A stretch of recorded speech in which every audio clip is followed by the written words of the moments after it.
Hi, thanks for tuning back in. We haven't done one of these videos in a little while, so I am going to get these out to you regularly, at least once a week. I'd like to get a couple out a week, but I don't want to bombard you.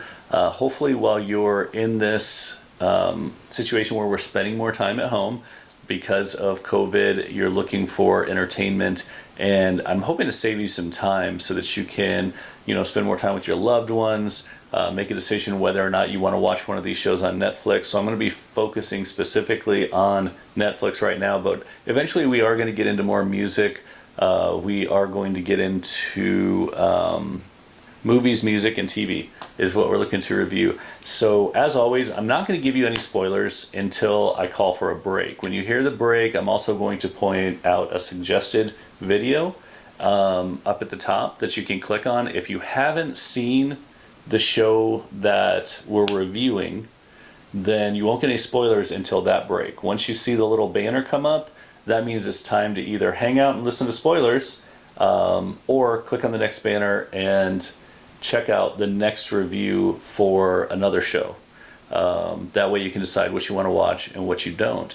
So if you have seen them and you want to kind of take a deeper dive into the movie, then hang out for the remainder of the video. But otherwise, check out the next one. So please like and subscribe. It definitely helps the channel. But this is just unbiased reviews, quick reviews of some readily available shows. So the first one that we're going to go along with is Road to Perdition. That is from 2002. It is on Netflix currently, and it has Tom Hanks in it. It has that guy that Richard Rayner was the graphic novel writer, and Rob Maxey, Tyler Hoechlin, and it had the Judd in it, right? Tom Hanks. Daniel Craig is in it in a not so James Bond like character.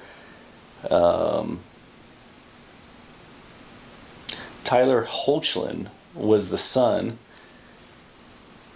and has Paul Newman.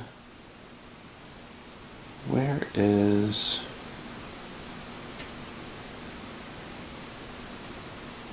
That's weird.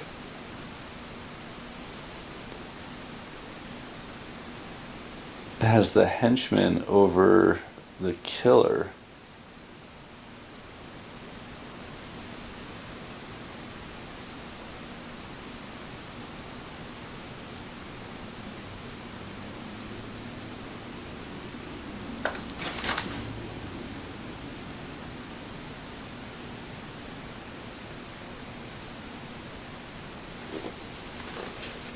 They have this in a really weird order.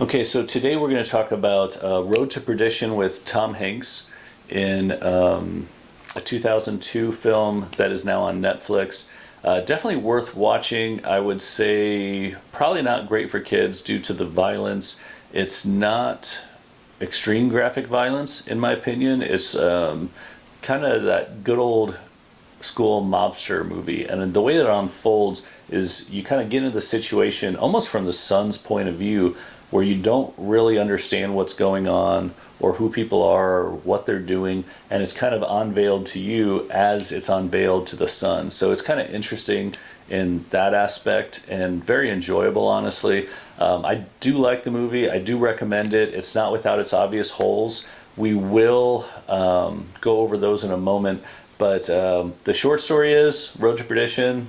Check it out. Very good. Probably leave the kids in the other room.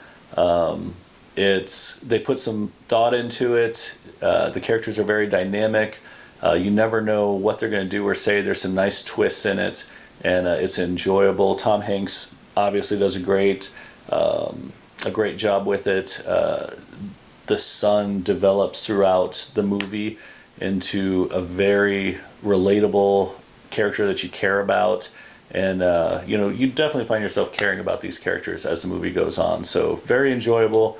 Check it out. And it's at this point where you can click the next review if you haven't seen it, If you have seen Road to Perdition, then you can hang out, and we're going to start talking about spoilers. So that's your alert. That's all you get.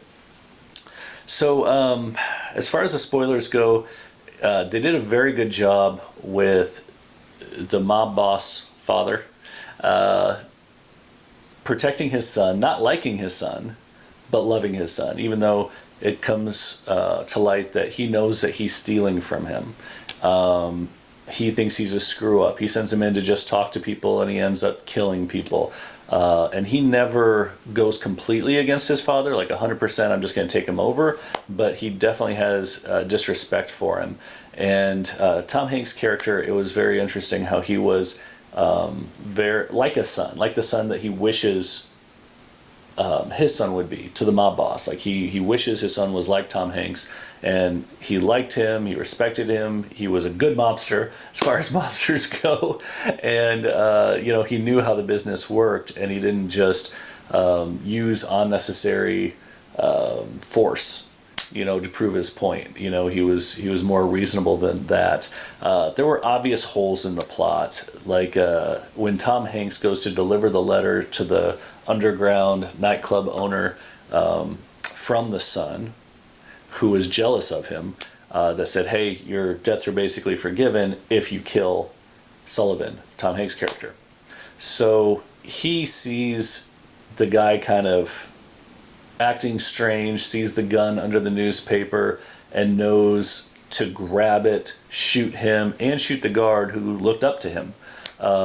He dissected all of that, but later, when he's getting chased by the hitman, and he injures the hitman goes to the floor. Instead of coming around the corner and finishing him off, he just runs away and gets shot for it. So I understand that there's going to be some plot holes and some in-the-moment thinking from characters that make them human. Hindsight's 20/20 and all that. I get it. So, all stories are going to have something like that. Very few stories aren't missing that. So, anyway, very much enjoyed the movie. I also thought it was strange that Tom Hanks' character, who was so intuitive and could see what was going on and, basically work things out through the mob bosses, didn't see the hole in this guy chasing him to kill him that had shot him, that this guy just was still going. Like when he went to the beach house, why wouldn't he secure the beach house? Why would he just think that we're okay? Especially with how he was tailed by the hitman. It was pretty clear that it happened from the funeral, and he was on the way to the sister's house at that point when the hitman caught up with him. So where was his intuition then? But character was very likable. I love that the son didn't have to shoot the guy. I do like that he got the drop on him. But as a whole, Sullivan didn't want his son to turn out like him. So he got to rest knowing he got his son to safety, and his son wasn't going to be like him.